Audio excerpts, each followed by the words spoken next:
ہم پر امید ہیں کہ وزیر اعظم پاکستان سے ان کی ایک نشست ہو چکی ملیشیا آنے سے پہلے، جوائننگ سے پہلے، اور ہم پر امید ہیں کہ میڈم جو ہے اپنے منصب کو جس طرح جاپان میں اپنا آپ انہوں نے بنوایا، ملائیشیا کے اندر بھی جو چند لوگوں کی اجارہ داری ہے پاکستان ہائی کمیشن میں، اس سے قبل جو لوگ ہیں انشاءاللہ وہ اس کو ختم بھی کریں گے. اور مجھے ہم پوری کمیونٹی کو پاکستان اوورسیز، میں چند لوگوں کی جو بزنس کونسل یا چند لوگ جو ہیں میں اس کو کمیونٹی نہیں مانتا. ہم چاہتے ہیں اوورسیز ہر وہ پاکستانی جو پاکستان کے زیر مبادلہ میں اپنی کنٹریبیوشن کر رہے ہیں، ہم تمام لوگ ان کو فوکس کیے ہوئے، اور ہم چاہتے ہیں کہ ان کے تحفظ کو یقینی بنایا جائے. اور ہم پورا امید ہیں کہ میڈم اس سارے معاملے کو دیکھیں گی اور اس پہ جو ہے ایکشن لیا جائے گا، اور جو چند لوگوں کی اجارہ داری ہے اس کو بھی ختم کیا جائے گا. ناظرین، آپ کو یہ بھی بتاتے چلیں کہ میڈم اس وقت ملائیشیا میں اپنا چارج سنبھال چکی ہیں، اور اس کے بعد محمد آصف کو پاکستان ہائی کمیشن میں رسائی نہیں دی جا رہی تھی، یعنی کہ میڈم سے ملاقات نہیں کروائی جا رہی تھی، یعنی کہ وہاں تک پہنچنے نہیں دیا جا رہا تھا.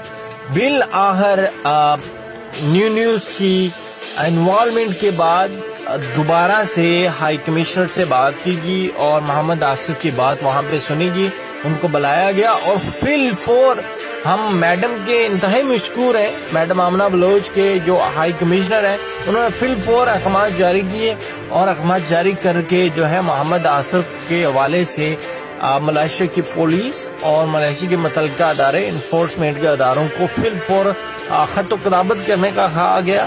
جو کام 19 تاریخ کے بعد ہو سکتا تھا وہ بالآخر 1-2 ہفتے کے بعد میڈیا پہ معاملہ آنے کے بعد بالآخر گتھی جو ہے سلجھائی جانے لگی.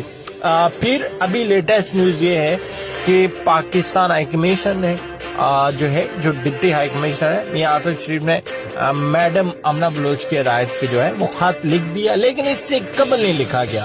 ان کے کہنے پہ خط لکھا گیا، اس سے پہلے وہ شہری پاکستان ہائی کمیشن میں داڑے مار کے روتا رہا اور اپنے کیس کے حوالے سے ان کی منتیں سماجتیں کرتا رہا، مگر بالآخر دیر آئے درست آئے، میڈم کی کافی رنگلے، اور بالآخر جو ہے ابھی محمد آصف جو ہے وہ بکتمان میں بھی جا رہے، اور اس کے علاوہ جو ہے ان کو جو ہے بکتمان سے ان کی پولیس میں بھی رسائی ہے. آج ان کی ایک نشست ہو چکی ہے. ہم پر امید ہیں کہ میڈم آمنہ بلوچ نے جس طرح آتے ہی اوورسیز پاکستانیوں کی آواز سننا شروع کی ہے، ہم پر امید ہیں کہ وہ اپنے منصب کا، اپنے اختیارات کا پاکستانی اوورسیز کی مدد کرنے میں بھرپور کردار ادا کریں گی، اور محمد آصف کے کیس کو بھی جو ہے یہ آخری کیس سمجھا جائے گا، تاکہ اس کے بعد پاکستانیوں کے ساتھ اس طرح ملائیشیا کے اندر میں واقعہ پیش نہ ہو. اور دوسری بات، ہم میڈم آمنہ بلوچ سے یہ بھی مطالبہ کرتے ہیں کہ میرٹ پہ کام ہونا چاہیے. جب میڈیا آواز اٹھاتا ہے یا میڈیا معاملات کو ہائی لائٹ کرتا ہے اور نشاندہی کرتا ہے، تو چند جو لوگ ہیں وہ اجارہ داری کو سمجھ کے پاکستان ہائی کمیشن میں اجارہ داری کو قائم کیے ہوئے اور جو ہے پرسنل اٹیک کرتے ہیں. ہم اس چیز کو بھی انشاءاللہ بہت جلد منظر عام پہ لائیں گے کہ ہمارا جو ہے ایک ہی مشن ہے کہ اوورسیز پاکستانیوں کے مسائل حل ہوں. تو اس وقت تک ہماری جنگ رہے گی، ہماری یہ کمپین رہے گی، جب تک اوورسیز پاکستانیوں کی ہم آواز نہ بنے، ان کے مسائل اقتدار کے وانوں تک نہ لے کے جائیں، پاکستان ہائی کمیشن تک نہ لے کے جائیں. ایک بات یہاں پہ یہ بھی کرنا چاہوں گا کہ پاکستان ہائی کمیشن کو جب موقف کے لیے فون کیا جاتا ہے تو وہ موقف نہیں دیتے، فون نہیں اٹھاتے. اس کے ہمارے پاس ثبوت بھی موجود ہیں. لہٰذا ہم نیو ہائی کمشنر جو اپوائنٹ ہو چکی ہیں میڈم آمنہ بلوچ سے یہ بھی کہیں گے کہ میڈیا کا کام ہے دونوں سائڈ کی سننا. ہم فون کرتے ہیں تو جناب آگے آپ کے متعلقہ افسران ہمارا فون نہیں اٹھاتے، موقف نہیں دیتے.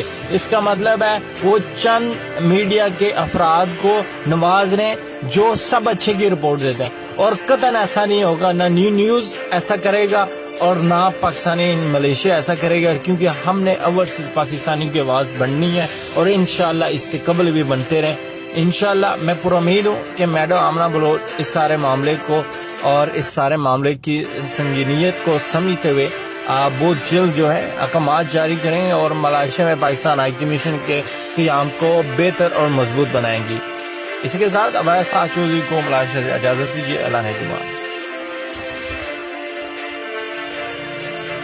بسم اللہ الرحمن الرحیم. ناظرین السلام علیکم. ناظرین پاکستانی ملائیشیا سے میں ہوں آپ کے میزبان عباس چودھری. ناظرین رواں سال ملائیشیا کے اندر اوورسیز پاکستانی کو بے شمار مسائل کا سامنا کرنا پڑا. ناظرین ان سارے مسائل کے پیچھے کچھ تو پاکستانی اوورسیز کی اپنی غلطیاں اور کچھ ایجنٹس مافیا کی وجہ سے اور کچھ جو ہے اپنوں کے ستائے ہوئے جو ہے اس حال سے گزرتے رہے اور بالآخر جو ہے یہ سارے مسائل جو ہے بالآخر پاکستانی ملائیشیا اور اوورسیز پاکستانیوں کی نیوز کی جو آواز ہے، پاکستانیوں کی آواز ہے، اس کی انتظامیہ تک یہ تمام تر مسائل جو ہے وہ پہنچے. ناظرین ہماری جو سٹڈی ہے ملائیشیا کے اندر پاکستانیوں کے زیادہ تر مسائل جو ہے وہ ایجنٹ مافیا کی وجہ سے، مثال کے طور پہ ایجنٹس